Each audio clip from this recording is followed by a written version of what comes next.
जग उसको बापू कहता है,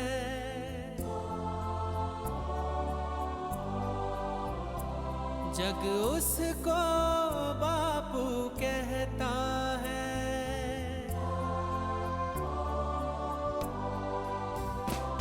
जो मानव के मन प्राणों में मानवता बनकर रहता है, जो मानव के मन प्राणों में मानवता बनकर रहता है, जग उसको बापू कहता है।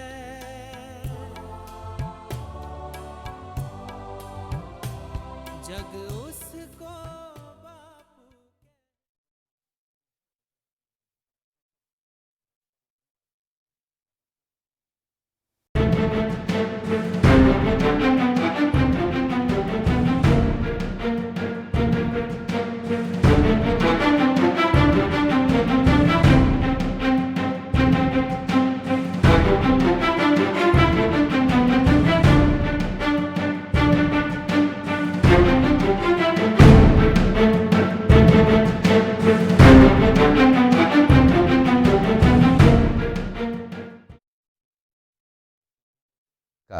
निवेश कार्यक्रम में आपका बहुत बहुत स्वागत है। इस समय हम देख रहे हैं कि देश का विकास बढ़ रहा है, निवेश बाजार बढ़ रहा है, निवेश बढ़ रहा है, निवेशक बढ़ रहे हैं और इन सबसे ऊपर देश की अर्थव्यवस्था बढ़ती जा रही है। इस सब ये वृद्धि के इस दौर में जो सकारात्मक वृद्धि देखने को मिल रही है, उसमें निवेश और निवेशकों के लिए कैसा रहने वाला है, उनके जो निवेश रहेगा भविष्य के लिए क्या संकेत आ रहे हैं और किस तरह से वो अपना ये डिसीजन करें कि उन्हें क्या निर्णय पोर्टफोलियो बनाने में लेना है और कैसे एक अच्छा पोर्टफोलियो बनाएं। आइए आज इसी विषय पर हम बात करते हैं। बढ़ता बाज़ार और बढ़ता निवेश। बाज़ार से हमारा मतलब है शेयर बाज़ार। हमारे साथ इस विषय पर बातचीत करने के लिए आज स्टूडियो में हैं श्री हरीश कृष्णानी जी। हरीश जी, आपका बहुत बहुत स्वागत है स्टूडियो में। और वित्त विशेषज्ञ हैं हरीश कृष्णानी और दूसरे वित्त विशेषज्ञ हैं श्री सुदर्शन मुंदड़ा जी। सुदर्शन जी, आपका भी बहुत बहुत स्वागत है स्टूडियो में। आप भी दर्शकों टेलीफोन के माध्यम से इस कार्यक्रम से जुड़ सकते हैं। नोट कीजिए हमारे फ़ोन नंबर्स 26600049 हमारे यहाँ का टेलीफोन नंबर है और भोपाल के बाहर के दर्शक STD कोड 0755 लगाकर 26600049 नंबर पर टेलीफोन कर सकते हैं, सवाल कर सकते हैं और उनके जवाब हमारे विशेषज्ञ आपको इसी कार्यक्रम के दौरान देंगे। टोल फ्री नंबर भी आपके लिए उपलब्ध रहेगा 1800-233-0040। फ़ोन करिए और बढ़ते बाज़ार और निवेश से संबंधित या अर्थव्यवस्था से संबंधित जो भी आप सवाल करना चाहते हैं निवेश के मामले में, आप कर सकते हैं। स्वागत है आपके फ़ोन कॉल्स का। शुरुआत करते हैं हरीश जी, आपसे ही करते हैं कि इस समय बाज़ार बढ़ रहा है और आज की अगर ताज़ा जानकारी दी जाए तो वो आप बेहतर बता सकते हैं कि आज ही क्या कमाल हुआ है बाज़ार में। देखिए, आज जो सेंसेक्स और निफ्टी का क्लोजिंग हुआ है, सेंसेक्स करीब 1200 पॉइंट से ऊपर बंद हुआ है जी। और निफ्टी भी 250 पॉइंट के आसपास ऊपर बंद हुआ है। तो देखिए, ये तो बाज़ार है, बाज़ार का तो नियति रहती है, मतलब नेचर रहता है ऊपर और नीचे चलना। जैसे कि सांसें अपन लेते भी हैं और छोड़ते भी हैं, वैसे ही बाज़ार भी है, ऊपर नीचे बाज़ार चलता रहेगा। पर लंबे समय के निवेशकों को हमेशा ही फ़ायदा मिला है और हमेशा फ़ायदा मिलेगा। वो चाहे निवेश आपका शेयर मार्केट में हो, चाहे वो म्यूचुअल फंड में हो, चाहे वो गोल्ड में हो, चाहे वो प्रॉपर्टी में हो, किसी भी क्षेत्र में अगर आप निवेश करते हैं और लंबे समय के लिए निवेश करते हैं तो आप एक अच्छे फ़ायदे के साथ तो निकलते ही हैं, साथ ही साथ आपको कई सारे और भी बेनिफिट मिलते हैं, चाहे वो टैक्सेशन पॉइंट ऑफ से भी हो, चाहे वो इंडेक्सेशन पॉइंट ऑफ व्यू से हो, आपको बहुत सारे फ़ायदे भी मिलते हैं। और जो कि जैसा देखा गया है, जो कि हमारी गवर्नमेंट आज की तारीख में इन्वेस्टमेंट्स मतलब कैपेक्स के ऊपर खर्चा कर रही है। आपने जो अभी अंतरिम बजट ही आया उसमें ही लगभग 11,000 करोड़ रुपए का अंतरिम बजट में दिया गया, हम लोग कैपेक्स करेंगे, खर्चा करेंगे। तो जो गवर्नमेंट खर्चा कर रही है और हर महीने जो गवर्नमेंट को GST के रूट से या जो भी टैक्सेशन के रूट से इनकमिंग है, जो पैसा आ रहा है, तो वो प्रॉपर वे में खर्चा किया जा रहा है। तो जैसे जैसे गवर्नमेंट कैपेक्स बढ़ेगा, एक्सपांशन बढ़ेगा, वैसे वैसे हमारा जो इकोनॉमिक साइकिल है, बाज़ार का साइकिल है, वो बढ़ता जाएगा। और गवर्नमेंट का अभी प्रॉपर कुछ सेक्टर्स पे बहुत ज़्यादा फोकस है। सेक्टर्स की बात करें, जैसे इंफ्रास्ट्रक्चर डेवलपमेंट, आप देख रहे होंगे हर शहरों में जो भी सेमी अर्बन क्षेत्र थे अब मेट्रो में आ रहे हैं धीरे धीरे, उन्हें मेट्रो सिटी बोला जा रहा है उनको, वहाँ पे मेट्रो भी लाई जा रही है। मेट्रो के साथ साथ रोड रेल इंफ्रास्ट्रक्चर पे अभी आप देख रहे हैं अमृत योजना के अंदर बहुत सारे रेलवे स्टेशनों का उत्थान किया गया है, जहाँ पे 2 प्लेटफॉर्म थे, 4, 6, 8 प्लेटफॉर्म, यहाँ और बहुत सारी चीज़ें बढ़ाई जा रही हैं। तो जैसे जैसे अपनी इंफ्रास्ट्रक्चर सुविधाएँ, ट्रांसपोर्ट सुविधाएँ बढ़ती जाएंगी, वैसे वैसे अपनी ग्रोथ बढ़ती जाएगी। और साथ में उसका फ़ायदा ये है, जैसे पहले कश्मीर से सब सेब मध्य प्रदेश आता था, सेब की बात कर रहा हूँ, एप्पल की, तो वो आने में 10 से 12 दिन लग जाते थे, तो कई सारे तो उसमें ख़राब हो जाते थे। बट आज की तारीख में 3 से 4 दिन में गाड़ी आ जाती है, वो इंफ्रास्ट्रक्चर का कमाल है। अगर 3 दिन में 4 दिन में आपको गाड़ी आ रही है या रेल के थ्रू भी आ रहा है माल, तो 2 दिन में आपको एमपी में पहुंच जाता है माल, तो ख़राब होने की संभावना कम हो जाती है। तो उससे कॉस्ट कटिंग भी होता है। जो सेब आज से 3 साल पहले, 4 साल पहले अगर 300 रुपये किलो, 400 रुपये किलो अपन सुनते थे, तो आज वो 100, 150, 200 मतलब सीजन के हिसाब से भाव मिलता है हमें। तो ये बहुत बड़ा फ़र्क है। इससे महंगाई भी कहीं ना कहीं कम होगी। गवर्नमेंट की जो पॉलिसी है बहुत अच्छे से काम कर रहे हैं, उसके ऊपर जो हमारे निवेशक है उनको भरोसा रख के निवेश करना चाहिए और डेफिनेटली उनको बहुत फ़ायदा मिलेगा। जी सुदर्शन जी, जैसे कभी हरीश जी ने बताया कि जिस तरह से डेवलपमेंट हो रहा है, तो ये ढांचागत विकास जो चहुमुखी हो रहा है देश में, क्या इसी का परिणाम है या इसी के कुछ प्रभाव हैं कि बाजार में भी वृद्धि होती जा रही है? बिल्कुल सही कहा। देखिए, जब डेवलपमेंट होता है, जिस तरह से अभी हरीश भाई ने हमें बताया कि डेवलपमेंट होने की वजह से इंफ्रास्ट्रक्चर जो डेवलप हुआ वो कम समय लग रहा है सेब को वहाँ से आने में, प्रॉफिटेबिलिटी बढ़ रही है। तो जब प्रॉफिटेबिलिटी बढ़ती है तो शेयर बाजार में जो निवेश है वो बढ़ेगा ही बढ़ेगा, क्योंकि उन कंपनीज़ के रेट बढ़ेंगे।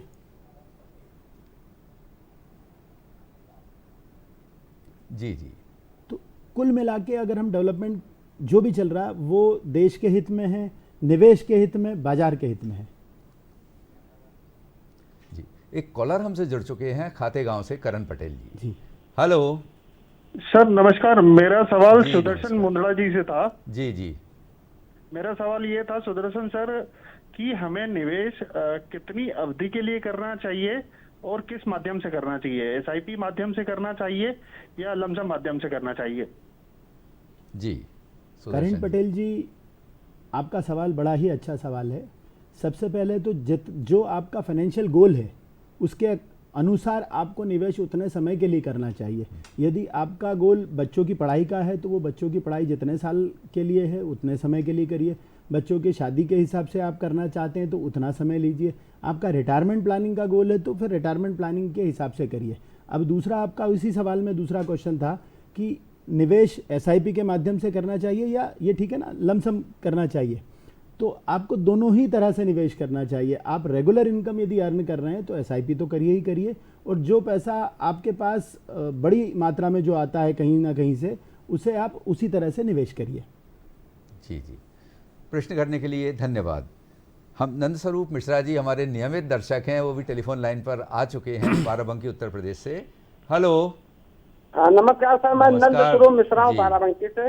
मैं सर जानना ये चाहता हूँ, जनसंख्या तो हमारी बढ़ रही है, मतलब हमारी जमीनें घट रही हैं, तो ऐसी दशा में जो हमें उद्योग बढ़ाना चाहिए और चीजों को बढ़ाना चाहिए, उसमें कमी आ रही। तो ये बढ़ता बाजार, बढ़ता निवेश में किसानों को किस क्षेत्र में निवेश करना चाहिए, कहाँ जाना चाहिए? जी, किसानों के लिए तो आजकल आधुनिक कृषि की तकनीकें इतनी विकसित हो चुकी हैं कि काफ़ी अच्छा उनके लिए ऑप्शन दे रही है गवर्नमेंट। क्या इनके बताना चाहेंगे कि कृषि में तकनीक कैसे आगे बढ़ा रही है? देखिए, कृषि में तकनीक सरकार बहुत ही, किसानों को सबसे ज़्यादा फायदा अगर कहीं मिल रहा है तो वो एग्रीकल्चर। इस सरकार के समय में देख रहा हूँ, निरंतर पढ़ता रहता हूँ, सुनता रहता हूँ, एग्रीकल्चर सेक्टर में सरकार बड़े ही काम कर रही है। जैसा कि बाराबंकी से जो साहब का जी, जी। सवाल था कि निवेश में क्या इन्होंने कहाँ निवेश करना चाहिए, तो आज के समय में कई सारे किसान भी म्यूचुअल फंड सेक्टर में या स्टॉक मार्केट में निवेश के लिए निरंतर आ रहे हैं। और उन्होंने भी, क्योंकि बैंक में अगर पैसा रखेंगे वो उनके आसपास के, तो वो पैसा 5% 6% से ज़्यादा ग्रोथ नहीं देगा। किसान भाई को सबसे पहले चीज़ चाहिए कि उसका पैसा तो बढ़े। तो सबसे ज़्यादा ज़रूरी है कि जहाँ आपका निवेश, ऐसी जगह निवेश करें जहाँ पे कि आपको इन्फ्लेशन को वो बीट कर सके। सबसे पहली चीज़ जो आवश्यकता है वो इन्फ्लेशन को बीट करने वाली है। तो किसान भाइयों से मेरा निवेदन है कि वो अपने वित्तीय सलाहकार जो भी उनके साथ में हैं उनका सलाह मानते हुए और वो म्यूचुअल फंड और स्टॉक मार्केट में निवेश के लिए आए। हरीश जी, आप कुछ बोलना चाह रहे हैं इससे? जी जी, जैसे सुदर्शन जी ने बोला, म्यूचुअल फंड तो उनके पास एक ऑप्शन है ही। हाँ, हाँ। आजकल गवर्नमेंट ने जिस किसानों से रिलेटेड अगर बात करें हम लोग, तो एमसीएक्स के अंदर बहुत सारे एग्रो कमोडिटीज़ को भी लॉन्च किया बिल्कुल, है। बिल्कुल। जैसे वो अगर गेहूं उगाते हैं, चावल उगाते हैं या और कोई खेत मतलब प्रोडक्ट उगाते हैं, चाहे वो सब्जियां हो, चाहे वो धनिया हो, तो ये सब चीज़ें भी एमसीएक्स के अंदर अब आ गई हैं। तो उसमें वो अपना हेजिंग भी कर सकते हैं, अगर वो खरीद बेच सकते हैं वहाँ पे भी, तो उसमें उनका कभी नफ़ा नुकसान नहीं होगा। दोनों चीज़ें अगर उनके पास उन्होंने ख़रीदा हुआ है तो वहाँ पे बेच के रख सकते हैं, तो वो एक हेजिंग हो जाती है। तो वहाँ पे भी उनको नुकसान होने की संभावना कम होती है, कभी ऐसी कोई स्थिति हो जाती है। और अगर भाव में बहुत तेज़ी आ जाती है तो वो भी बेनिफिट उनको मिल जाता है। तो एमसीएक्स भी एक अच्छा है, बट उनको उससे पहले उसकी पूरी जानकारी लेनी पड़ेगी। जो भी उसके निवेश सलाहकार हैं उसके बारे में वो जानकारी लेके, एमसीएक्स बोर्ड से पूरी जानकारी लेके उसके बाद ही निवेश करें, सोच समझ कर निवेश करें। बिल्कुल। इसमें प्रेम जी, इसमें एक अच्छी चीज़ है, मैं कुछ किसानों को जानता हूँ वो बड़ा अच्छा काम कर रहे हैं इसमें। जैसे क्या होता है, जब फसल आने को होती है, फसल आने के पहले उस फसल के भाव पहले ही बढ़ चुके होते हैं। जैसे चने की फसल आनी है या गेहूं की फसल आनी है, तो जो आने के पहले उसके भाव ज़्यादा रहते हैं, क्योंकि वो समय पूरा साल भर हो चुका होता है। तो किसान भाई क्या कर रहे हैं, कुछ किसान भाई वो उसको एमसीएक्स पे बेच लेते हैं। अच्छा। पहले ही बेच चुके होते हैं उस फसल को, और जब वो फसल आ चुकी होती है, लगभग 15 दिन महीने भर में वो फसल उनके खलियान में आ जाती है खेत से, तो जब वो फसल आ चुकी होती है तब भाव गिर चुके होते हैं, तो वो वहाँ से स्क्वायर ऑफ कर लेते हैं पोजीशन को और फिर ये फसल को बाजार में बेच देते हैं। तो वो इस तरह से फ़ायदा उठा रहे हैं। जी जी। हरीश जी, जैसे अभी सुदर्शन जी ने बोला, आपने भी बोला एमसीएक्स, तो जो ग्रामीण हमारे जो दर्शक हैं वो अगर एमसीएक्स के बारे में उन्हें विस्तार से थोड़ा बताइए कि क्या है ये, किस तरह से यहाँ काम होते हैं और इसकी क्या भूमिका है। देखिए, वायदा बाजार का नाम सभी ने सुना होगा। वो एनएसई नेशनल स्टॉक एक्सचेंज के अंदर भी है, बीएसई बॉम्बे स्टॉक एक्सचेंज के अंदर है, और एमसीएक्स है मल्टी कमोडिटी एक्सचेंज। कमोडिटी मतलब जो भी वस्तुएं जो उपभोग करते हैं उसके अंदर वो एक्सचेंज ट्रेड होता है। जैसे सुदर्शन जी ने अभी बताया, मेरे एक मतलब व्यापारी भाई हैं जो गेहूं आने से पहले वहाँ पे बेच देते हैं, और जब उसका भाव नीचे आता है तो स्क्वायर ऑफ करते हैं। स्क्वायर ऑफ का मतलब है वो खरीद देते हैं, वहाँ पहले खरीदा हुआ रहता है, तो उनके पास है माल, तो उन्होंने बेचा हुआ था, तो जैसे उन्होंने 100 रुपये में बेच दिया था वहाँ पे, जब माल उनके पास फिजिकल आ गया तो उसका भाव हो गया 90 रुपये। फॉर एग्जांपल ले रहे हैं ये सब चीज़ें डेटा, तो 90 रुपये में उन्होंने वहाँ पे वापस खरीद लिया, तो 10 रुपये का जो बीच का डिफरेंस है वो उनका फ़ायदा हुआ। 10 रुपये का जो उनका फ़ायदा हुआ, वो 10 रुपये तो उनको मिलेगा ही मिलेगा। उसके बाद जो उनके पास फिजिकल माल है, वो फिजिकल माल अपने फिजिकल मार्केट में वो बेच देंगे, तो वो तो उसको उनका पैसा मिलेगा ही मिलेगा। पर वो 10 रुपये जो अगर वो ये ट्रेडिंग नहीं करते तो उनको 10 रुपये नहीं मिलते। तो एमसीएक्स में उन्होंने जो ट्रेड किया उसका उनको एक तो बेनिफिट मिल गया, स्क्वायर ऑफ भी कर दिया उन्होंने, ख़त्म कर दिया सौदे को। तो ये वायदा बाजार का सौदा होता है। वायदा बाजार के सौदा में आप चाहें तो फिजिकली डिलीवरी भी ले सकते हैं। ऐसा नहीं है आपने बेचा या खरीदा तो आप डिलीवरी नहीं ले सकते, डिलीवरी भी ले सकते हैं। उसके लिए आपको उसका पूरा पेमेंट करना पड़ेगा।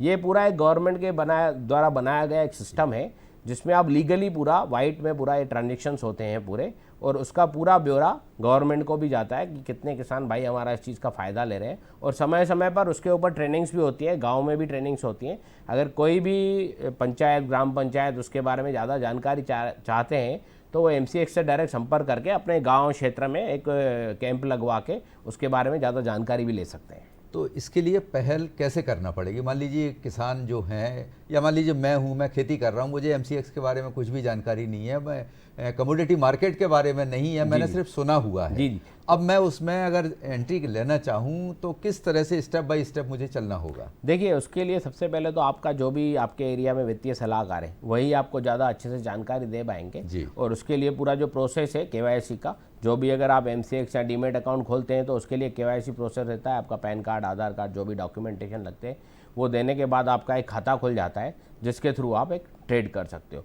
ट्रेड ये पूरा ऑन पेपर होता है, आपको हर चीज़ का बिल मिलता है, बिल साइकिल पूरा जो भी रहता है। और अगर आप उसमें डिलीवरी लेते हैं तो आपको जब डिलीवरी लेते हैं पूरा पेमेंट करना पड़ता है, तो आपके पास वो स्टॉक आ जाता है, तो आप उसको वेयर हाउस में रख सकते हैं, जो भी कर सकते हैं। सुदर्शन जी, जिस तरह से स्टॉक मार्केट में लोग ट्रेड करते हैं, ट्रेडिंग करते हैं, उसी तरह वायदा में भी उसी तरह से होती है क्या, या क्या फ़र्क है दोनों में?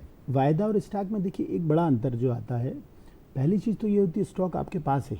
अगर हम किसी एक की बात करें, जैसे SBI, state bank of India का एक शेयर आपके पास है, यहाँ पे वायदा में उसका एक लॉट होता है। वो जी। 100 शेयर का भी हो सकता है, वो 50 का भी हो सकता है, वो 20 का भी हो सकता है, वो अच्छा, 200 का भी हो सकता है, वो हर शेयर लॉट के अनुसार वेरी करता है। तो पहली चीज़ तो ये अंतर हो गई कि यहाँ पे आप 1, 2, 3 शेयर भी खरीद सकते हैं आपकी सुविधा अनुसार, यहाँ वो लॉट खरीदना पड़ेगा पहली चीज़ तो जी। आपको। दूसरा, ये 1 महीने का वायदा, मतलब आप समझ गए कि वो कॉन्ट्रैक्ट होता है, 1 महीने का कॉन्ट्रैक्ट होता है, उस 1 महीने में उसको आपको सेटल करना है। अगर आपने बेच दिया तो उसे खरीदना है, यदि आपने खरीद लिया तो उसे बेचना है। पर यदि आपके पास कोई शेयर रखा है फिजिकल में, तो उसे तो आप कितने भी बरस रख सकते हैं। जी। अच्छा, 10 साल, कमोडिटी 15 साल। मार्केट में मान लीजिए कोई माल खरीदते हैं, जिन्स से जी। बोलता है खरीदते हैं, तो खरीदने के साथ ही उसका प्रॉफिट लॉस उसको मिलता है या फिर बेचने पर मिलता है उसको? वो तो जब खरीदा है, अगर उन्होंने कोई चीज़ एक्स भाव में खरीदी है और उसका भाव कुछ दिनों के बाद x+10 हो गया, तो प्रॉफिट तभी आएगा जब वो बेचेंगे उसको x+10 में। जी। तो वो जब भी उसको या तो पहले बेच दिया है फिर बाद में खरीद रहे हैं, तो प्रॉफिट लॉस उसी से आएगा। जी। अच्छा अच्छा, हरीश जी, सौदा करते समय क्या उसको कुछ पैसे देना भी पड़ते हैं, रकम? बिल्कुल बिल्कुल। देखिए, क्या प्रतिशत ये बहुत होता है? बढ़िया आपने सवाल पूछा है। जो भी आप सौदा करते हैं उसका एक मार्जिन रहता है, मार्जिन अच्छा, मनी अच्छा, 20% के आसपास रहता है, आप मान के चलिए उसको। तो जैसे कोई चीज़ अगर 1000 रुपये की है तो उसका 20% 200 रुपये उनको देना पड़ेगा। और डेली का डेली M2M चलता है, मार्केट टू मार्केट चलता है। अगर उसका भाव बढ़ गया तो आपको कुछ नहीं देना है, क्योंकि आपने चीज़ खरीदी हुई है, आपका 200 का 220 हो गया ऑलरेडी, ठीक है, तो आपको कुछ नहीं देना है। पर अगर उसका भाव कम हो गया, 200 का आपका 180 हो गया, तो फिर आपको उसका 20 रुपये डिफरेंस जमा करना पड़ेगा डेली बेस पे। तो मार्जिन डेली बेस पे आपको जमा करना पड़ता है। और उसको आपको जब भी आप उसको स्क्वायर ऑफ करोगे, काटोगे सौदे को, आप बोलते हैं काटना, सौदे को आप जब भी काटोगे तो जो भी नफ़ा नुकसान होगा उस दिन पे वो सेटल हो जाएगा। जी जी। अच्छा, इसमें क्या क्या आइटम्स होते हैं क्रॉप्स? जैसे अगर हम बात करें तो कमोडिटी मार्केट में कौन कौन सी ऐसी फसलें हैं जहां क्रय विक्रय होता है उनका? लगभग देखा जाए सभी प्रकार के मसाले, मैं नाम लूँ, नाम भी ले सकते हैं, धनिया हो गया, मिर्ची हो गया, या बहुत सारे मसाले हो गए। बाकी क्रॉप्स में मतलब जो खेती में जमीन पे उगाई जा रही हैं वो लगभग सारी गेहूँ चीज़ें भी हैं। है उसके अंदर, राइस भी है उसके अंदर, बहुत सारे ज्वार बाजरा ये सब चीज़ें हैं। उसके अलावा ग्वार गम वगैरह, ऐसे बहुत सारे प्रोडक्ट हैं, हज़ारों प्रोडक्ट हैं उसके अंदर हैं। और जो एक और बात ऐड करना चाहता हूँ, उसमें आप 1 महीने, 2 महीने, 3 महीने, 4 महीने तक का आगे का सौदा आप ले सकते हो। जैसे अभी फरवरी चल रहा है, आप जो मई का सौदा भी ले सकते हो। मई तक आप उसको यहाँ तो रखो, यहाँ मई तक आपको उसको सेटल करना पड़ेगा। सेटल आप कभी भी कर सकते हो, पर आगे 4 महीने का भी प्रोडिक्शन मिलता है। ऐसे ही जैसे MCX के अंदर गोल्ड, सिल्वर, क्रूड, वो भी MCX कीमती के अंदर, धातुएं भी उसमें हाँ, आती हैं। कीमती नेचुरल गैस, निकल, एल्यूमिनियम, सब चीज़ें वो भी MCX के अंदर ही आती है। जी। और ये जो एग्रीकल्चर प्रोडक्ट है, ये भी सब कमोडिटी एग्रीकल्चर। कुल मिला के यही है कि जो ग्रामीण जन हैं उनको MCX के बारे में पूरी स्टडी करना चाहिए, वो देखें, उसको समझें और उसका पिछला ट्रैक रिकॉर्ड देख के अपना निर्णय करें। MCX समझना बहुत ज़रूरी है उसमें। चलिए अब अपन लौट के आते हैं अपने मूल विषय पर। तो जो बढ़त की बात जो हम कर रहे थे, तो बाज़ार में बढ़त भी होती है, लेकिन बाज़ार का स्वभाव है, जैसे हरीश जी ने अभी बोला कि गिरावट भी आती है। तो ये मंदी और तेज़ी के दौर में निवेशक, मान लीजिए जो थोड़ा सा धैर्य जिनका डबाडोल हो जाता है, उनके लिए क्या सलाह देना चाहेंगे कि मंदी और गिरावट में अपने आप को कैसे संतुलित रखें? देखिए, निवेशक को सबसे पहली ही चीज़ इस इमोशन को मैनेज करना है। और ये इमोशन जो मैनेज होता है, ये निवेशक अपने आप से तो नहीं कर पाते हैं। ये इमोशन को मैनेज करने में उनके जो फाइनेंशियल प्लानर या एडवाइज़र, जो वित्तीय सलाहकार हैं, वो उनको विशेष रूप से मदद करते हैं। क्योंकि देखिए, कभी भी एक ये मानव जीवन में है हम, और छोटा सा भी कुछ होता है तो दुख और खुशी हर मानव में होती है। तो वही स्वभाव है, मानव स्वभाव। तो अगर बाजार टूटता है, थोड़ा सा गिरता है, तो दुख होना स्वाभाविक है। तो व्यक्ति को उसके मस्तिष्क से सोचना चाहिए, ना कि हृदय से। क्योंकि हृदय से सोचने में ये लगता है कि ये तो नुकसान हो रहा है, पर जब मस्तिष्क से सोचते हैं तो ये लगता है कि नहीं, नुकसान हो रहा है तो फ़ायदा उठाना और पैसा डालना है। बिल्कुल बिल्कुल, मतलब इस तरह से मैनेज करना पड़ेगा। जब भावनात्मक जंग होती है, हाँ। तो उसमें ज्ञान और मार्गदर्शन बहुत ज़रूरी होता है। मार्गदर्शन की एक मोटिवेशनल आपको एक चाहिए पावर, वही जो कहीं से आपको कहीं मिले। से आती। आपने देखा होगा महाभारत युद्ध में, जब सामने सारे रिश्तेदारों को देख के अर्जुन कितने भावुक हो गए थे। जी, जी। वो हथियार डाल दिए थे उन्होंने, वो युद्ध करने को तैयार नहीं थे। बिल्कुल सही। फिर भगवान कृष्ण ने उनको सलाह दी, जी। तो वो सलाहकार जो थे, वो सलाहकार का रोल हर बार, चाहे निवेश हो या जीवन का कोई भी क्षेत्र हो, सलाहकार का रोल तो बड़ा महत्वपूर्ण है। बिल्कुल सही है। हरीश जी, मार्केट के अप डाउन्स जो चलते हैं और उसमें मतलब प्राथमिकता जैसे लोग निवेश करते हैं, ये तो एक मोटा सा सिद्धांत है कि अपने प्रॉफिट के लिए करते हैं, लेकिन उसके छुपा हुआ एक सत्य ये भी है कि वहाँ प्रॉफिट से ज़्यादा महत्वपूर्ण है जो है, जहाँ प्राथमिकता दी जाती है वो है सुरक्षा को। आपका निवेश सुरक्षित रहे, आपका धन सुरक्षित रहे जी। तो और लालच में लोग भटक भी जाते हैं। जी, देखिए सबसे पहले तो मैं जो आपका पिछला क्वेश्चन था उसमें एक और छोटी सी चीज़ जोड़ना चाहूँगा। जी जी, इमोशंस को मेंटेन तो करना ही करना है, और दूसरा चीज़ है लॉस और नोशनल लॉस का फ़र्क भी समझना चाहिए लोगों को। लॉस और नोशनल लॉस में फ़र्क क्या है वो मैं आपको छोटी सी भाषा में समझा देता हूँ। आपने कोई चीज़ 100 रुपये की खरीदी, वो मार्केट नीचे आ गया, वो 90 रुपये हो गया 15 दिन बाद या 10 दिन बाद, तो 90 रुपये तो हुआ है, बट आपने उसको बेचा नहीं है 90 रुपये में। अगर आप 90 रुपये में बेच रहे हो तो आपने 10 रुपये का अपना नुकसान कर लिया, आपने लॉस बुक कर लिया। अभी तक वो नोशनल लॉस था, सिर्फ दिख रहा था पेपर पे भाई 90 रुपये हो गया है। अगर आप उसको रखे रहे और 140 रुपये हो गया तो आपका 40 रुपये का प्रॉफिट आ गया, बट आप रखे रहे, आपने लॉस बुक नहीं किया। ये होता है लॉस और नोशनल लॉस का फ़र्क। सबसे तो ये चीज़ को भी जो भी ग्राहक हैं या कस्टमर हैं उनको समझना चाहिए, लॉस और नोशनल लॉस में फ़र्क होना चाहिए। और कोई भी आप निवेश कर रहे हो उसको रोज़ देखने से वो निवेश नहीं बढ़ेगा। आपने आज अगर पेड़ लगाया, अगले दिन उससे फल मांगोगे, नहीं मिलेगा सर। उसको 4 साल पानी खाद सब देना पड़ेगा, उसकी रक्षा करनी पड़ेगी, तभी जाके आपको फल मिलेगा। तो सेम चीज़ इन्वेस्टमेंट में भी लागू होती है।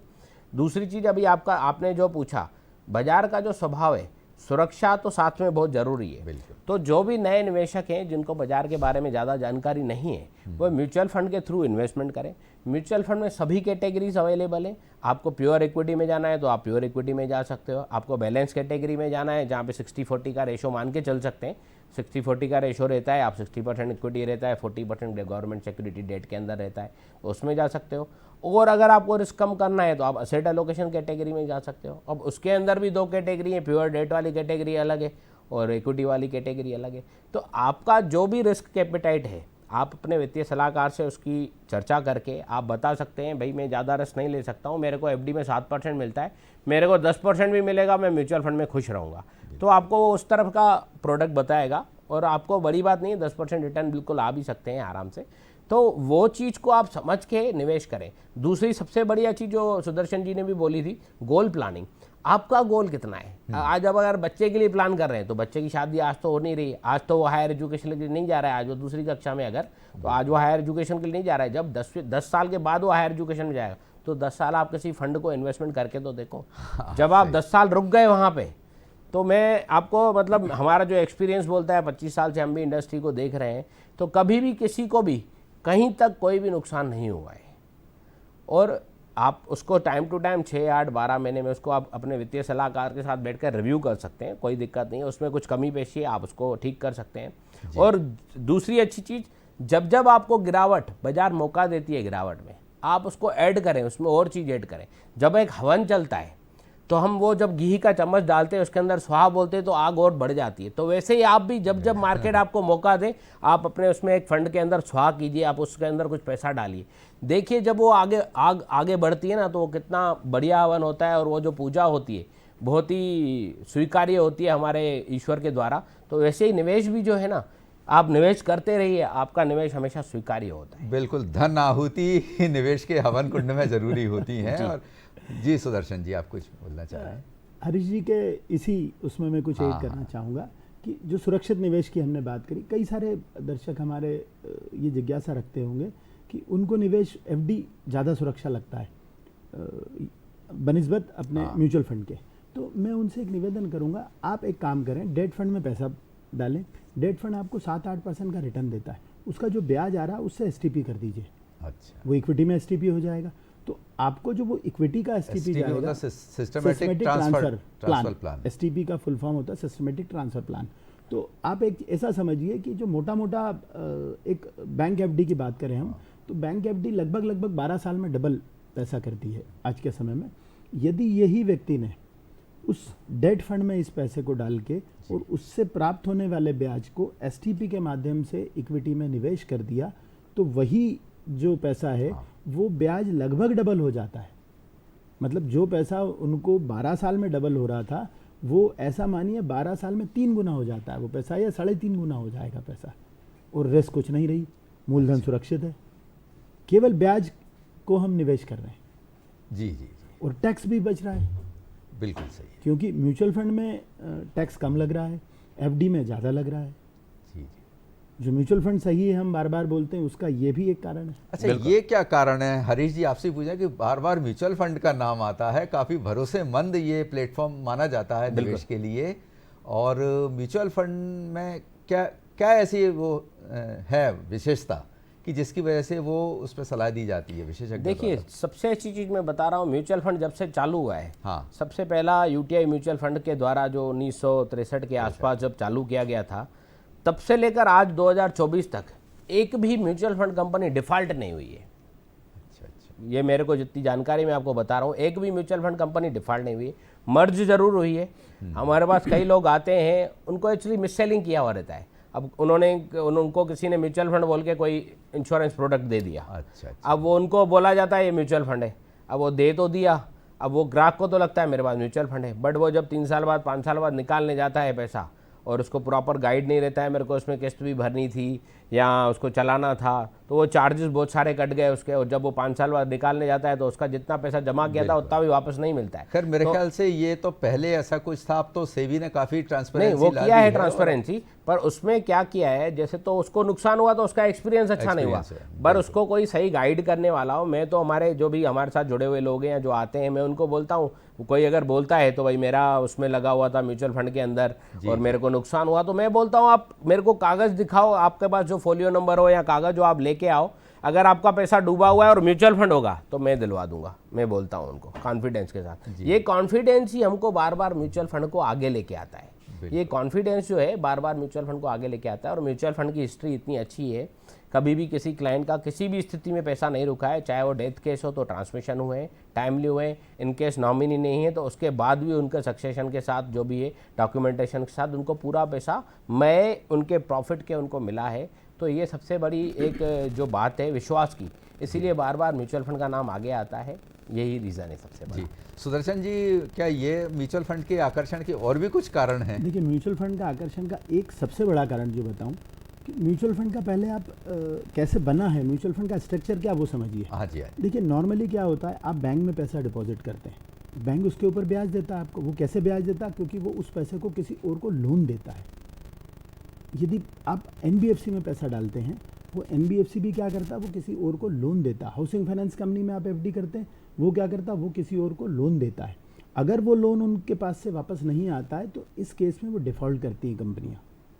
पर म्यूचुअल फंड के केस में क्या होता है, म्यूचुअल फंड किसी को लोन नहीं देता है, म्यूचुअल फंड सिक्योरिटीज़ में निवेश करता है। म्यूचुअल फंड का स्ट्रक्चर इस तरह से है कि वो सिक्योरिटीज़ में निवेश करता है। वो सिक्योरिटीज़ कैसे हो सकती हैं? वो शेयर मार्केट के शेयर हो सकते हैं, वो बॉन्ड मार्केट के बॉन्ड हो सकते हैं, वो टी बिल्स हो सकते हैं, गवर्नमेंट सिक्योरिटीज़ हो सकती हैं। वो इन सारी जगहों पर वो निवेश करते हैं। ये निवेश, इस निवेश में भी क्या होता है, आपको जो सिक्योरिटीज़ खरीदी हैं उन्होंने, उसके लिए उनके पास जो पैसा आया है, जो आप लोगों ने, हम लोगों ने, सबने मिलके निवेश किया, वो पैसा उसके माध्यम से वो सिक्योरिटीज़ खरीद रहे हैं, वो शेयर खरीद रहे हैं। इसको शेयर को रखने के लिए कौन है उनके पास? कस्टोडियन है। वो कस्टोडियन के पास शेयर रहते हैं, वो किसी म्यूचुअल फंड कंपनी के पास शेयर नहीं है। फिर इसका हिसाब किताब रखने के लिए उनके पास कौन है? इसका हिसाब किताब रखने के लिए उनके पास रजिस्ट्रार हैं। तो आप देखिए, यहाँ 3 लोग हो गए। एक म्यूचुअल फंड इटसेल्फ हो गया, जिनके पास में कि फंड मैनेज कर रहे हैं, वो कौन से शेयर खरीदना है, कौन से शेयर बेचना है, ये डिसाइड कर रहा है फंड मैनेजमेंट टीम। फिर ये इसका पैसा जो हमने दिया है, वो पैसा पे हुआ है शेयर ब्रोकर को, उससे जो शेयर आ रहे हैं वो कहाँ जा रहे हैं? वो कस्टोडियन के पास जा रहे हैं। कस्टोडियन कोई अन्य कंपनी हो सकती है। एसबीआई म्यूचुअल फंड है तो एसबीआई म्यूचुअल फंड का कस्टोडियन शायद आईसीआईसीआई म्यूचुअल फंड हो सकता है, या कोई भी और कंपनी हो सकती है। तो कस्टोडियन अलग होता है, हिसाब किताब रखने के लिए रजिस्ट्रार अलग है। तो यहाँ कोई भी डिफ़ॉल्ट होने की संभावना खत्म हो जाती है, क्योंकि ये केवल फीस चार्ज कर सकते हैं, ये मार्जिन नहीं लेते हैं कि 10 रुपये की चीज़ खरीद के 12 रुपये में बेचा, ऐसा काम नहीं हो सकता। इसलिए डिफ़ॉल्ट हो ही नहीं सकता, असंभव है। ये वजह, सबसे बड़ी वजह है या सबसे बड़ा कारण है जो निवेशकों को ये आकर्षित करता है, क्योंकि यहाँ उन्हें लगता है हमारा पैसा सुरक्षित है। पहला कारण हुआ। दूसरा कारण क्या है? यहाँ लिक्विडिटी है। यदि आप कोई ज़मीन में इन्वेस्टमेंट कर रहे हैं, ज़मीन बेचने जा रहे हैं तो अगर आपको 5,000 की भी ज़रूरत है तो 5 करोड़ की ज़मीन बेचना पड़ रही है आपको, और वो ज़मीन कब बिकेगी? 2 महीने, 4 महीने, 6 महीने या साल भर भी लग जाएगा। फिर उसकी कागजी कार्रवाइयाँ बहुत सारी हैं, म्यूचुअल फंड में वो नहीं है।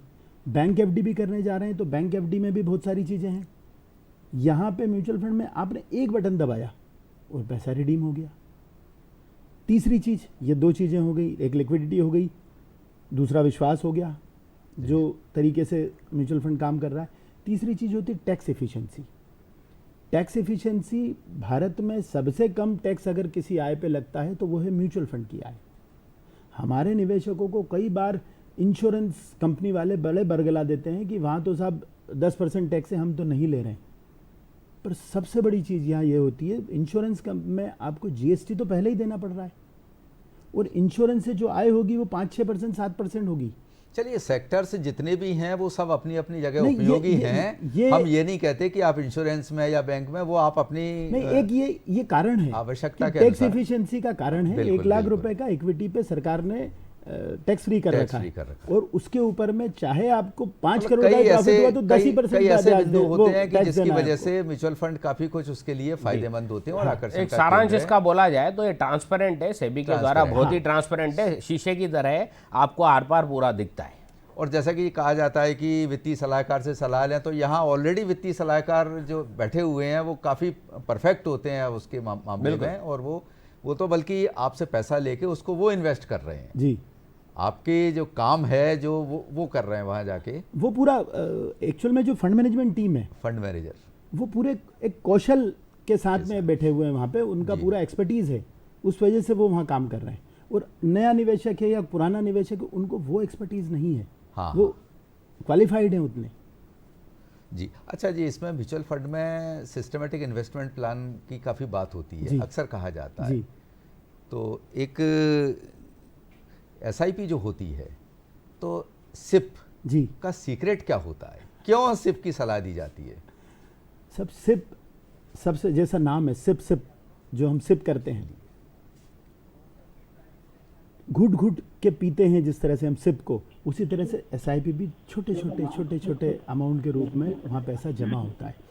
सबसे अच्छी चीज़ उसमें ये होती है, बाजार का नेचर, जैसे अभी हरीश भाई ने हमको बताया, बाजार का नेचर ऐसा नहीं कि फिक्स उसमें जाए, वो डाउन भी होगा, बढ़ेगा भी, घटेगा भी, सब तरह से चलता है। सुदर्शन जी, माफ कीजिए, आपको रोकना चाहेंगे, कॉलर हमसे जुड़ चुकी हैं, जी। संगीता जी। जी, हेलो हेलो। जी, स्वागत है, सवाल हाँ जी। कीजिए।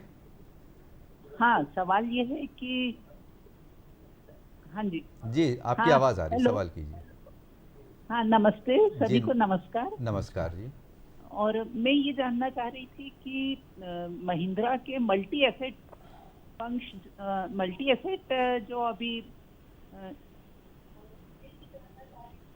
महिंद्रा के मल्टी एसेट एलोकेशन फंड जो हैं, इसमें आप इन्वेस्ट करने के लिए क्या सलाह देंगे? नहीं संगीता जी, हम आपको बता दें, हम बार बार अपने चैनल से यही कहते हैं कि चूंकि ये चैनल से हम किसी कंपनी विशेष का नाम नहीं लेते, ना ही किसी को उसके बारे में प्रोत्साहित करते हैं, ना ही उसकी कुछ आलोचना करते हैं। हम एक सेक्टर वाइज सामान्य तौर पर जनरल बात करते हैं कि आप किस सेक्टर में करना चाहते हैं और कहाँ किया हुआ है आपने।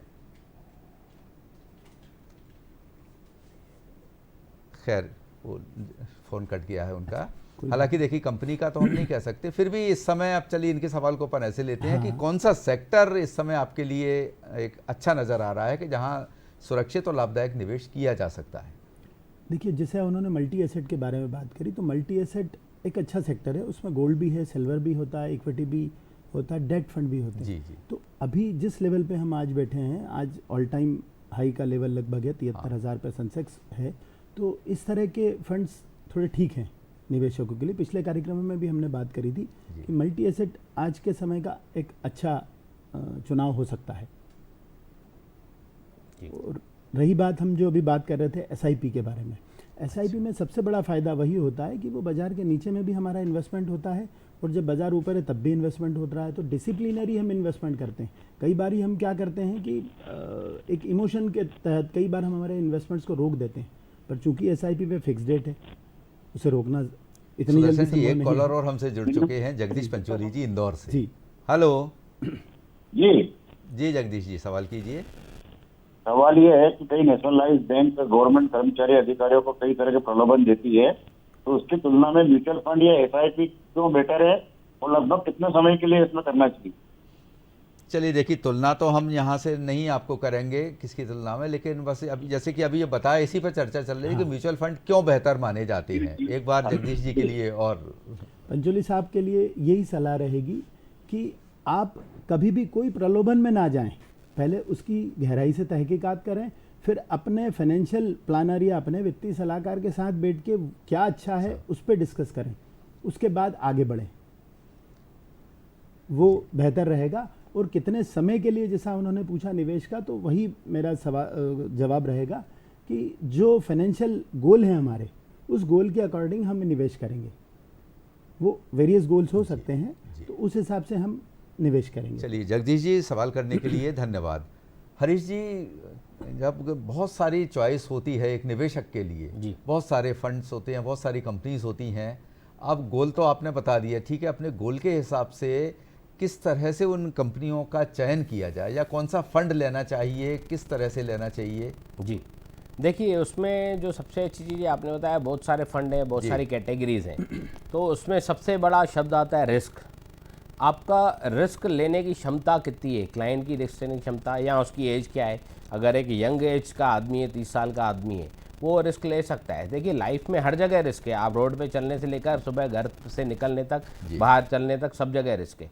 तो अब वो रिस्क कितना लेना चाहता है, तो उसके हिसाब से फंड डिसाइड किया जाता है। जनरली जो हमारा प्रैक्टिस है, अगर कोई इक्विटी फंड में निवेश करना चाहता है पर बिगनर है, मतलब नया नया कोई आया है, पहली बार वो इन्वेस्टमेंट करना चाहता है और इक्विटी में करना चाहता है, तो हम उसको सजेस्ट करते हैं जनरली मल्टी कैप कैटेगरी में आप जाओ। मल्टी कैप कैटेगरी में क्या रहता है, small cap, mid cap, large cap, आपका तीनों 25-25% कंपलसरी आ गया और बाकी का 25% तीनों में डिवाइड हो जाता है। वो कितने पोर्शन में करना है वो फंड मैनेजर करेगा। तो वहाँ पे उनका रिस्क एपेटाइट भी थोड़ा सा डाइवर्सिफाइड हो गया और सेक्टर वाइज भी पूरा डाइवर्सिफाइड हो गया। मल्टी कैप है तो वहाँ पे वो इन्वेस्टमेंट कर सकते हैं। अब कई कस्टमर आते हैं पुराना निवेश के ऊपर रिटर्न्स देख के, भाई फलां फंड ने इस साल में 50% रिटर्न दिया है, आप उसमें हमारा निवेश करवाओ। पर जो आपको रिटर्न दे चुका है और दे चुका और देगा में बहुत बड़ा फर्क है। तो वो जो है निवेशक को समझना चाहिए, past return is not a future guarantee, वो आपको देख के समझ के करना चाहिए। और निवेश करने से पहले आप चाहें तो उस पोर्टफोलियो को भी देख सकते हैं, जिस भी स्कीम के अंदर आप निवेश कर रहे हैं, या वित्तीय सलाहकार से आप सलाह कर सकते हैं, या उनके बोल सकते हैं, आप उनका पोर्टफोलियो देख सकते हैं, उन्होंने किस स्टॉक्स के अंदर इन्वेस्टमेंट किया हुआ है। तो ये बहुत अच्छी चीज़ है। दूसरा, अगर डेट साइड जाएँ तो डेट साइड भी आप कैटेगरी देख सकते हैं, डेट में भी उसने किस टाइप के पेपर खरीदे हैं। अगर ट्रेजरी बिल खरीदा है, गवर्नमेंट सिक्योरिटी वाले बॉन्ड खरीदे हैं, ट्रिपल रेटेड बॉन्ड खरीदे हैं, तो उनकी जो है गुणवत्ता जो रहती है ना, बहुत अच्छी रहती है। तो हाँ, हो सकता है रिटर्न 1-8% का इधर उधर हो, बट आपको सिक्योरिटी पूरी मिल रही है। बट अगर पेपर क्वालिटी खराब है और रिटर्न आपको ज़्यादा मिल रहा है, तो आपका रिस्क बढ़ जाएगा वहाँ पे। पेपर क्वालिटी अगर बी नेगेटिव है, बी है, डबल बी है, तो वहाँ पे अगर वो पेपर डिफ़ॉल्ट होता है या पेमेंट डिले होता है, तो आपके जो भी पोर्टफोलियो के ऊपर भी वो डेंट पड़ सकता है। तो ये चीज़ें देख के समझ कर निवेश करना चाहिए। और निवेश करने से पहले आपको जो आपके वित्तीय सलाहकार हैं, उनसे आप खुल के डिस्कशन करें। आपका गोल पीरियड क्या है, आपका पीरियड क्या है, कितने समय तक आप निवेश करना चाह रहे हैं, आप कितना रिस्क ले सकते हैं, वो अगर आप बताते हैं पूरी चीज़ें, तो आपके निवेशक को मतलब निवेश को कभी नुकसान नहीं होगा, ये पक्की बात है। जी जी जी। सुदर्शन जी, हम आज के कार्यक्रम में बात कर रहे हैं बढ़ता बाजार बढ़ता निवेश जी। तो अभी इस बढ़त में शेयर मार्केट से संबंधित हम अगर बात करें तो पिछले कई महीनों से हम देख रहे हैं कि एफपीआई का काफ़ी आकर्षण हमारे बाज़ार पर रहा है और ये बॉन्ड बाज़ार में बहुत इंटरेस्ट दिखा रहे हैं। उससे काफ़ी बढ़त भी आई है बाज़ार को। एफपीआई मतलब फॉरेन जो पोर्टफोलियो इन्वेस्टर्स जो रहते हैं, ये क्या होते हैं और बॉन्ड बाज़ार क्या होता है जहाँ ये आ रहे हैं आजकल? देखिए प्रेम जी, फॉरेन पोर्टफोलियो निवेशक जो हैं बेसिकली ये उस देश में जाते हैं जहाँ पे कि बॉन्ड की यील्ड ज़्यादा है और उस यील्ड को कम होने की संभावना है। अच्छा, है ना। अभी अगर हम बात करें हमारे गवर्नमेंट बॉन्ड्स की, तो उनकी यील्ड 7.25-7.5 के आसपास घूम रही है। अब इंटरेस्ट रेट कट की चर्चाएं हो रही हैं, चाहे वो अमेरिका की बात हो चाहे भारत की बात हो। हमारे भी रिजर्व बैंक गवर्नर साहब ने कहा है कि इंटरेस्ट रेट कट हम आगे इस फाइनेंशियल ईयर के सेकंड या थर्ड क्वार्टर से वो प्लान सोच सकते हैं। तो जब एफपीआई को ये डायरेक्शन दिख रहा है कि ये इंटरेस्ट रेट कट का साइकिल चालू होगा, तो देखिए जब भी इंटरेस्ट रेट कट होगा जो पुरानी सिक्योरिटीज़ हैं जिनमें ज़्यादा इंटरेस्ट मिल रहा है उनके भाव बढ़ेंगे, अच्छा, है ना। हमेशा होता है, जहाँ आपको ज़्यादा ब्याज मिल रहा होगा ऐसा कोई पेपर होगा तो उसे आप लेना ज़्यादा आतुर होंगे उसको लेने के लिए। वैसे ही हर कोई होता है, जहाँ उसको ज़्यादा फ़ायदा होगा वो लेगा, तो उसके भाव बढ़ते हैं। वो भाव बढ़ते हैं तो वो रिफ्लेक्ट होता है पोर्टफोलियो में, उसके रिटर्न्स बढ़ते हैं, अच्छा, तो वो रिटर्न्स डबल डिजिट में आते हैं। तो उसका फ़ायदा उठाने के लिए एफपीआई भारत में निवेश बढ़ा रहा है। जी, वही हमें हमारे जो देश के निवेशक हैं उनको भी करना चाहिए। जो अगर सुरक्षित निवेश चाहते हैं तो उन्हें बॉन्ड मार्केट में आना चाहिए और लॉन्ग टर्म बॉन्ड लें अभी इस समय में, और आराम से बैठ के वेट करें 3-4 साल तक का, आराम से उन्हें डबल डिजिट रिटर्न उसमें मिलेगा। जी जी जी, हरीश जी, बॉन्ड मार्केट और ये हम जैसे म्यूचुअल फंड इनकी बात करते हैं तो इनमें क्या कुछ फ़र्क है? अगर है तो वो किस तरह से होता है? देखिए, म्यूचुअल फंड में दोनों चीज़ें चलती हैं। अच्छा, डेट सिक्योरिटीज़ भी चलती हैं, इक्विटी सिक्योरिटीज़ भी चलती हैं। बॉन्ड जो आता है डेट साइड में आता है, वो डेट सिक्योरिटीज़ में काउंट होता है। तो जैसे बहुत सारे म्यूचुअल फंड रहते हैं, जैसे बैलेंस फंड की मैं बात कर रहा था, तो बैलेंस फंड के अंदर आपका 60-65% इक्विटी पोर्शन रहता है और बाकी 30-40% बॉन्ड और ये गवर्नमेंट सिक्योरिटीज़ वाले रहते हैं। जैसे सुदर्शन जी ने बोला उनका यील्ड बढ़ता है, अभी यील्ड बढ़ा हुआ है, ऑलरेडी 7-7.5% का गवर्नमेंट पेपर अवेलेबल है। तो जैसे ही रेट कट होंगे, नीचे जाएंगे रेट, तो उनकी प्रीमियम बढ़ जाता है, उनका प्रीमियम बढ़ जाता है। जो फ़ायदे की बात बोल रहे हैं ना, वो प्रीमियम उनका बढ़ जाता है। अगर वो किसी को पुराना पेपर खरीदना है तो वो आज अगर वो सपोज फॉर एग्जांपल 7.25 रुपये पे मिल रहा है, तो वो प्रीमियम जैसे ही बढ़ेगा तो 7.5, 7.25, 8 रुपये में मिलेगा वही भाव। तो वो और लंबे समय में क्या है, उनके ऊपर जो कंपाउंडिंग इंटरेस्ट आता है तो वो बढ़ जाता है, तो डबल डिजिट रिटर्न भी आते हैं। जी, और आपका क्वेश्चन जो है, दोनों में फ़र्क यही है, बॉन्ड मार्केट जो रहता है सिक्योर्ड मार्केट रहता है, वहाँ पे सिक्योर्ड निवेश रहता है, वहाँ पे क्योंकि इंटरेस्ट रेट जुड़ा हुआ है। बट जो इक्विटी मार्केट है वहाँ इंटरेस्ट रेट नहीं जुड़ा हुआ है, वहाँ गेन जुड़ा हुआ है। गेन और इंटरेस्ट रेट दोनों में यही फ़र्क होता है।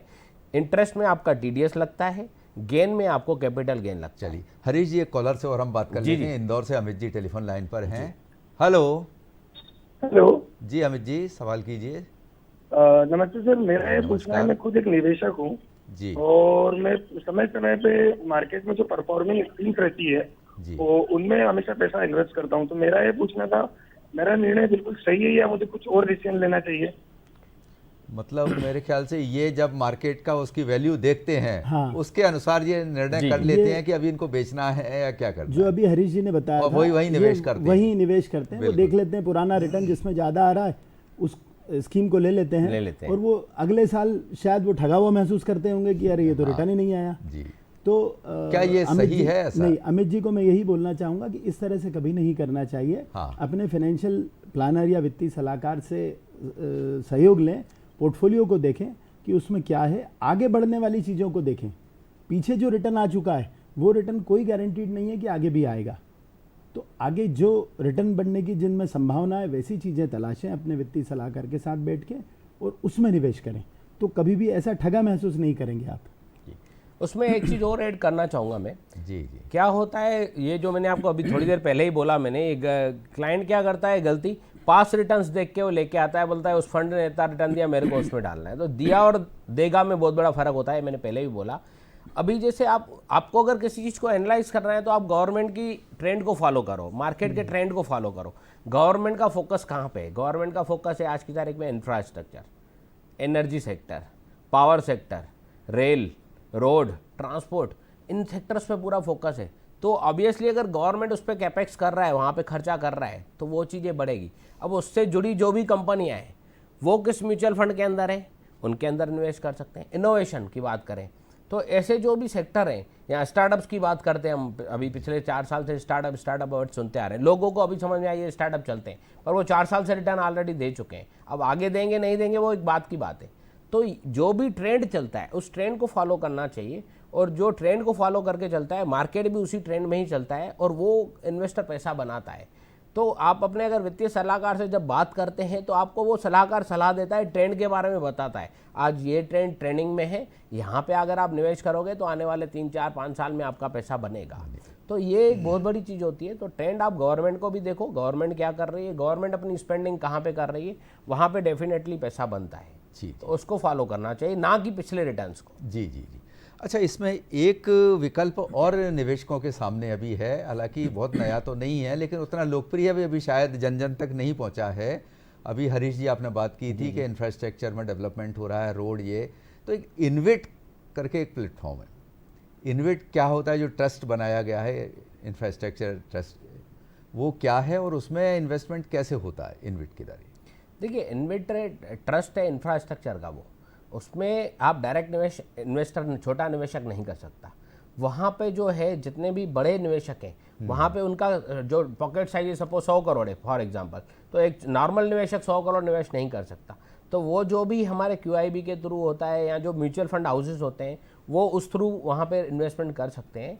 बाकी जो डायरेक्ट इंफ्रास्ट्रक्चर कंपनियाँ हैं, तो जैसे इंफ्रास्ट्रक्चर फंड की बात करते हैं या मैंने ट्रांसपोर्ट लॉजिस्टिक फंड की बात करी, तो उसके अंदर वो कंपनियां ऑटोमेटिकली आ जाती हैं। तो अगर आप उन फंड्स के अंदर निवेश करते हो तो आपको उस चीज़ का बेनिफिट मिल जाता है। जी, अच्छा, रीट्स में भी तो छोटे निवेशक निवेश कर सकते हैं इसमें? हाँ, रीट्स में अभी रीट्स फंड्स भी आ गए हैं इंडिया के अंदर। Real estate investment. रीट्स में क्या है, जो रियल एस्टेट की कुछ कंपनियां हैं जो रीट्स में लिस्टेड है, वो अपने एक शॉपिंग मॉल बनाती हैं या बिल्डिंग बनाती हैं और उसको किराए पे देती हैं, और किराए से जो उनको इनकम आती है वो आपको उसका बेनिफिट पास ऑन होता है। बट अभी हिंदुस्तान में रीट्स का चलन उतना ज़्यादा नहीं है, क्योंकि जो हिंदुस्तान में एवरेज आप रेंटल इनकम देखोगे 25 से 30 पैसे का रेंटल इनकम है, और हायर साइड जाओगे अगर एकदम कमर्शियल लोकेशन है, एकदम कमर्शियल प्रॉपर्टी है, तो 40 पैसा मैक्सिमम साइड की बात बता रहा हूँ। तो अगर आप 25 से 30-40 पैसे के इन्वेस्टमेंट की बात करते हो तो आपका सालाना रिटर्न वही 6% 7% ही जाके बैठता है। तो 6-7% का रिटर्न में आदमी रिस्क नहीं लेना चाहता, वहाँ पे आपका इंफ्रास्ट्रक्चर रिस्क भी है कहीं ना कहीं, तो वो कंपनी रिस्क हो जाता है। तो रीट्स का अभी सक्सेस रेशियो इंडिया में कम है। बाकी रीट्स फंड अवेलेबल है, इन्वेस्टमेंट आप कर सकते हैं, वो अच्छा ऑप्शन है अगर किसी को प्रॉपर्टी में निवेश करना है तो। जी, सुदर्शन जी, कॉलर से बात करने से पहले आपका एक सवाल आपसे जो किया था वो आप दे रहे थे जवाब, कि सिप का सीक्रेट, जी, वो अधूरी रह गई थी बात। ओके, देखिए सिप का सीक्रेट वाली जो हमने बात करी थी कि सिप का सबसे बड़ा फायदा ही वो है जो वोलेटिलिटी है बाजार में, जिससे कि आम निवेशक डरता है बाजार नीचे ना गिर जाए। आम निवेशक चाहता बाजार एक लाइन में चले, पर बाजार का नेचर नहीं है कि वो एक लाइन में चलेगा, बाजार तो वोलेटाइल ही रहेगा। तो उस वोलेटिलिटी को मैनेज करने का सबसे अच्छा साधन जो है वो है सिप, SIP, जो मैंने पहले बोला कि सिप करते हुए ही पैसा जमा होता है वहाँ। जी, तो वो एक सबसे अच्छा भी उसकी USP है कि छोटा छोटा पैसा आप जमा करते हैं और बड़ा आपको पैसा मिलता है। और इसमें मैं एक और चीज़ जोड़ूंगा, सिप सबसे अच्छा चीज़ है वो डिसिप्लिन इन्वेस्टमेंट है। अच्छा, आपका एक तारीख फिक्स है, आपका 10 तारीख फिक्स है अगर, तो 10 तारीख को आपके अकाउंट से पैसा डेबिट हो जाएगा, मार्केट कुछ भी हो, चाहे ऊपर हो चाहे नीचे हो। अच्छा, नीचे है तो आपके लिए खुशी की बात है, आपको यूनिट ज़्यादा मिलेंगे, अगर ऊपर है तो आपके पुराने यूनिट का भाव बढ़ जाता है। तो इसको ऑटो एवरेजिंग तो कर ही रहा है, और सिंपल भाषा में बोले, जैसे इन्होंने बोला सिप करके उसको लेना है, तो हम उसमें एक और चीज़ होते हैं, आपकी बाल्टी नीचे है, ऊपर से नल चालू है, टप टप करके गिर रहा है, वो बाल्टी भरनी है, बूंद बूंद से घड़ा भरना ही भरना है। तो सिप करके जो उसमें टिप टिप करके पानी गिरता है ना आपका, तो वो आपकी बाल्टी भरनी ही भरनी है। तो आप सिप करिए, उसको कंटिन्यू रहिए, SIP करिए, मस्त रहिए। इसमें एक चीज और आ गई है, अभी तक हम सिप की बात करते थे, अब स्मार्ट सिप आ गई है कुछ। अच्छा, यस, उसमें क्या होता है, जैसे अभी हम चर्चा कर रहे थे कि एक एक बूंद करके पैसा आ रहा है। फॉर एग्जांपल किसी व्यक्ति ने एक SIP करी, वो 10,000 की SIP है मात्र जी। यदि बाजार गिरता है, एक सर्टेन परसेंटेज उसमें ट्रिगर लग जाता है। यदि बाजार 2% गिरा तो वो 10,000 की SIP में 10 की बजाय वो 15,000 या 12,000 जो भी हम उसमें पहले डिफाइन कर देंगे, वो अमाउंट उतना बढ़ जाएगा, जिससे यूनिट्स, जब सस्ता यूनिट का भाव आया तो आपने ज़्यादा पैसा लेके उसको खरीदा, तो उससे फ़ायदा होता है। ये वाली स्मार्ट स्विच जो हैं, स्मार्ट SIPs जो हैं, स्मार्ट SIPs आपको ज़्यादा बेनिफिट देती हैं एक नॉर्मल SIP की बजाय। हरी जी, स्मार्ट SIP के बारे में आप कुछ और बताना चाहेंगे? बिल्कुल, ऐसा स्मार्ट SIP भी ऑप्शन अच्छा है, और उसके साथ टॉपअप SIP भी अच्छा ऑप्शन है। टॉपअप SIP में क्या चीज़ है, आपने 10,000 रुपये की SIP करी, आप एक इंस्ट्रक्शन दे देते हो 6 महीने या 12 महीने का इंस्ट्रक्शन दे दो कि 10% से मेरी SIP ऑटोमेटिकली हर 6 महीने में या 12 महीने में बढ़ जाए, या अमाउंट से भी दे सकते हैं। आपने 10,000 की और हर साल में 2,000 से SIP बढ़ाना चाहता हूँ, तो पहले साल 10,000 निकलेगा, नेक्स्ट ईयर 12,000 निकलेगा, तीसरे ईयर 14,000 निकलेगा ऑटोमेटिकली। और उसमें आप एक ट्रिगर ऑप्शन भी दे दोगे जो कैपिंग रहेगा, कैपिंग बोलते हैं। आपने 20,000 का कैपिंग दे दिया, भाई 20,000 हाईएस्ट, मतलब जिस दिन वो 20,000 पे पहुंच जाएगी 5-6 साल, तो फिर वो 20,000 की ही चलती रहेगी। तो इसको टॉपअप SIP भी बोला जाता है। तो ऑटोमेटिक आपका टॉपअप एक्टिवेट हो जाता है हर साल या 6 महीने में आप कर सकते हो। तो उसमें भी क्या है, यूनिट का एक्यूमुलेशन हो जाता है, और क्या है, आपको बार बार आपको नई SIP करने की ज़रूरत नहीं है, और उसमें आपको कुछ बोलने की जरूरत नहीं। तो आपका ऑटोमेटिकली हर साल अमाउंट बढ़ रहा है, और अब आप कैपेबल हो तो आप 6 महीने में बढ़ाओ, उसको कोई दिक्कत नहीं। और आजकल दूसरी चीज़ मल्टी स्कीम SIP भी आ गई है। आप एक ही फॉर्म के अंदर 3-4 स्कीम्स के अंदर आप चूज़ कर सकते हो।